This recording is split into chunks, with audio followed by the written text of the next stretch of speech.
Sex education in this country falls short of today's expectations. In a study done by Dr. Heather Weaver, a quote really stands out to me.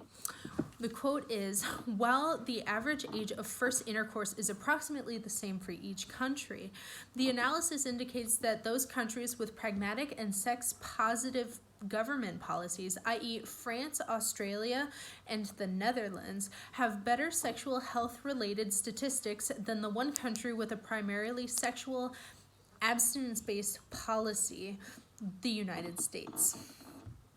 The findings suggest that abstinence-based policies do not necessarily result in improved sexual health outcomes for young people. This indicates that the U.S. has fallen far short of other developed countries in the sex ed department. And when it comes to adolescent pregnancies, the U.S. unfortunately comes number one throughout the world. According to the survey by the Guttmacher Institute in 2010, the U.S. surveyed that 57 out of every 1,000 adolescent women ages 15 to 19 get pregnant. Of those 57 in 2010, there were 15 abortions, 8 miscarriages, and 34 births. Now, being number one in this area of expertise really is not a great thing. This means that the children in middle school and young adults in high school aren't getting the necessary information to be safe in areas regarding sex, if they're even getting it at all. In my audience analysis survey, I asked the question, did your school teach sex ed? To which I received some very interesting results. Of the 19 participants, only 6 said yes, and that from their schooling, they didn't need any more information. The other 13 participants, however, said they didn't get it at all. They still had questions at the end of the program, or they had something, but not much of anything at all. This leaves adolescents with inappropriate and inadequate information that could lead to STIs, teen pregnancies, and potential sexual assault. Regarding sexual assault, college campuses don't normally talk about consent because it's expected that it's been taught in middle and high school sex ed courses. Sex ed is taught and paid for through the government and taxpayer dollars who have intended to promote abstinence. The U.S. government between 1998 and 2018 gave $2.1 billion, yes, that is billion with a B, taxpayer dollars to abstinence-only until marriage programs in schools, according to the Sexuality Information and Education Council of the United States, and that funding continues today. A lot isn't covered through abstinence-only programs, so why is the U.S. government spending so much on it? Though abstinence is technically proven 100% effective in preventing STIs and teen pregnancies if one goes through with it, giving abstinence as the only choice to adolescents can become very ineffective.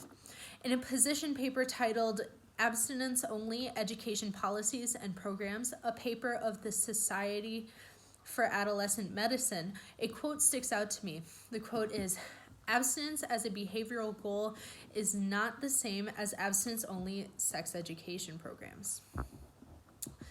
So how can we teach sex ed in an informative and meaning way? Well, we need to replace the current sex ed system with comprehensive sex education, a system as defined by Planned Parenthood where medically accurate sexuality information is presented in a very sex-positive light. According to the American Journal of Nursing, comprehensive sex ed is more effective than abstinence.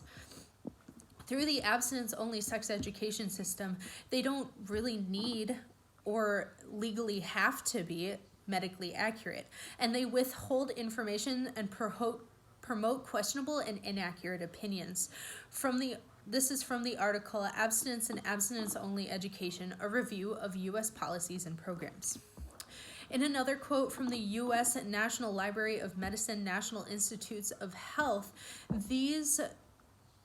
the quote is, "These programs are required to withhold information on contraception and condom use, except for information on failure rates.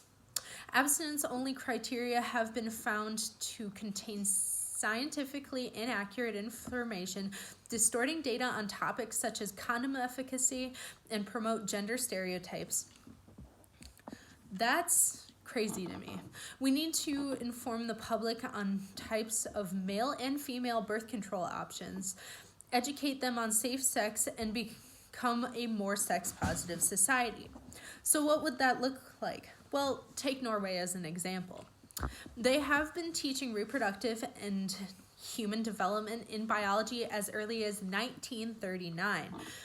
Recently, however, in 1971, so really not all that recently, the subject of human development brought in to teach children ages 7 to 16 concerns such as sexual desire, masturbation, contraception, homosexuality, family planning, abortion, and venereal diseases.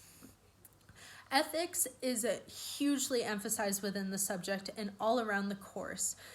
And it's taught to give students a platform to formulate their own opinions and their own ideas on how to live and how to determine their own rights and wrongs. Since this program was implemented, Norway has now seen a significantly lower rates of teen pregnancy, abortion, and STIs, according to a study on ResearchGate.com. So how can we change this program that is doing America's youth such a disservice? Well, we need to push government officials to stop the money flow to abstinence-only programs and instead give that money to programs that work or are fixing current problems, like programs to prevent teenage pregnancy or organizations that promote the use and education of contraception. And of course, vote. Yes, your vote does matter in this situation.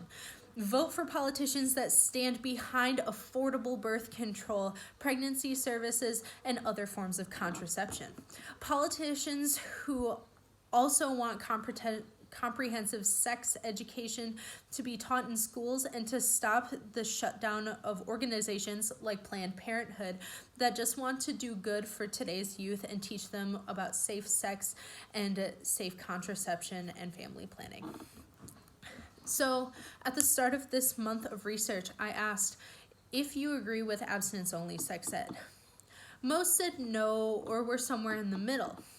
I hope that after this speech, those who weren't sure or who were somewhere in the middle or the higher end may be more open to changing their minds. Thank you.